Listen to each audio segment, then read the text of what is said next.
I'm Kelly Smith, and I'm the founder of Be Brave Coaching.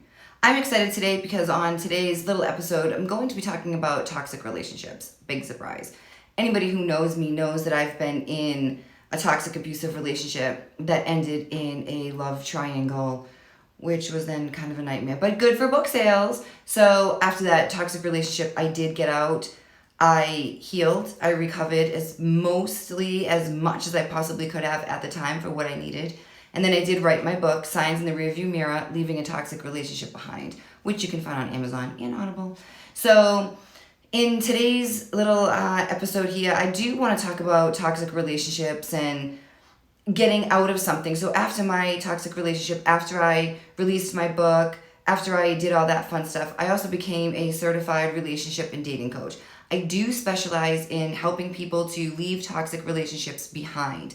I cannot help you get out of something toxic. If you are in a toxic relationship and you need help getting out, I am not the one to help you get out of that because it's extremely difficult to do. However, I can help you to stay out of it. I can help you to heal from it. I can help you to recover from it. And I can also help you to heal enough where you are ready to date again much later. But as far as getting out, that's something I can't really help you do because, as we know, we try and we fail and it gets a little difficult to do. So with that said, I do want to talk a little bit about toxic relationships and what that looks like, the whole process of getting out, healing, and then feeling like you might be ready to date again. So after getting out of something, you may feel exhausted once it's finally done. Once you are finally out, whether you live with the person and you move all your belongings out, or you are just dating and you finally cut off contact, and now you are in a place where you know you're definitely not going to be going back,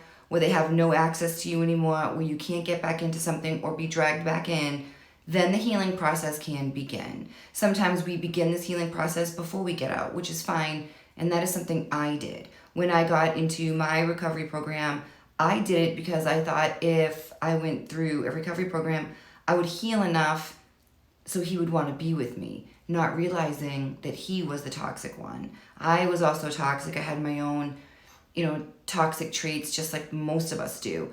But for me, I thought if I was better, then he would want to be with me, and thank goodness that didn't happen. So what does that process look like once we're out and once we realize, okay, I have some accountability in this? A lot of times once we're in something abusive, once we're in something toxic, we want to get out and we want to say, look at him, look at her. They're the ones that did this. I'm the innocent victim. I have no role in this.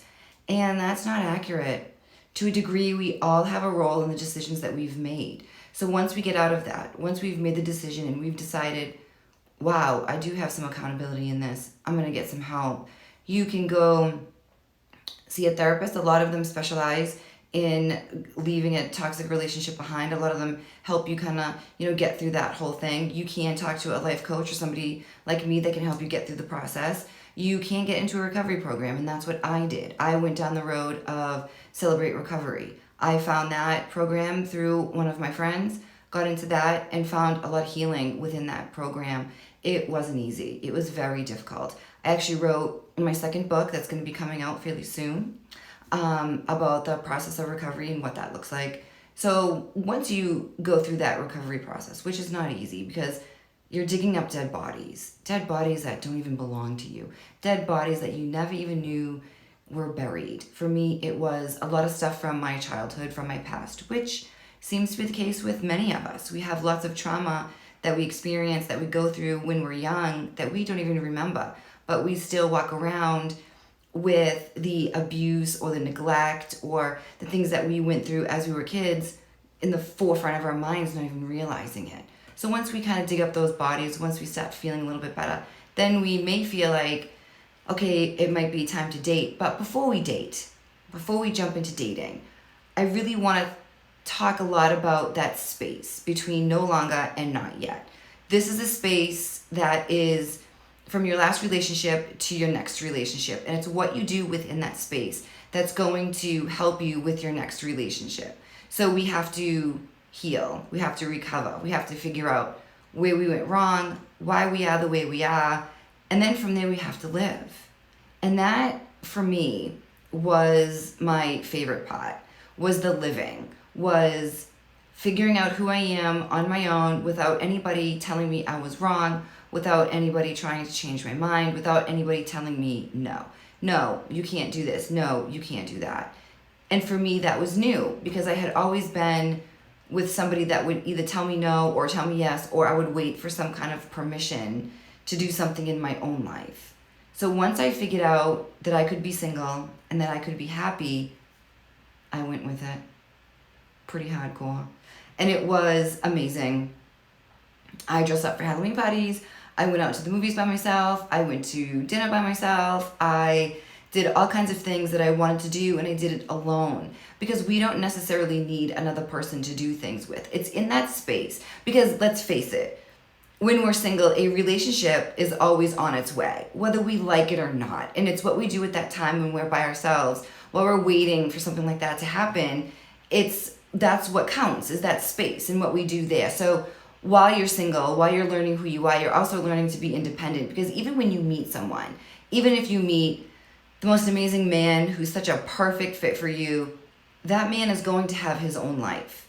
He's going to be busy. He might go to his friend's wedding and he might not want to take you with him. He may want to go visit his family and not take you with him, and those things are okay. So even if you're married, your husband or your wife, they have the right to do things on their own. You don't have to be with somebody constantly in order to feel like a whole secure human.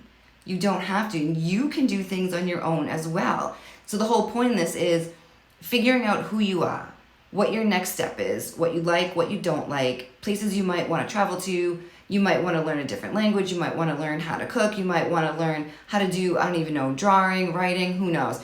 Who knows what you might want to learn how to do, but it's that space where you're able to do that. I had written a blog on my website, bebravecoaching.org, about enjoying your Saturday afternoons now. Because at some point, someone's going to come in and sweep you off your feet, and then you're going to have to go to his niece's 5th birthday party and deal with people you've never met, or deal with people that you don't like, or deal with a bunch of screaming kids that you just don't want to deal with. So right now is the time to really, really enjoy the space that you're in. If you are single and you are feeling like, oh, this is the worst, you are doing it wrong. Start to turn it into something more positive, something more exciting, because you won't be single forever. And I know some people will be like, oh yeah, well, where is he? Well, he's working on himself so he can get to you. So while he's working on himself to get to you, you need to work on yourself to get to him, because it would be such a tragedy if he showed up and he was the perfect man for you and you weren't ready because you spent so much time sulking, sitting in your house, crying about being lonely, woe is me.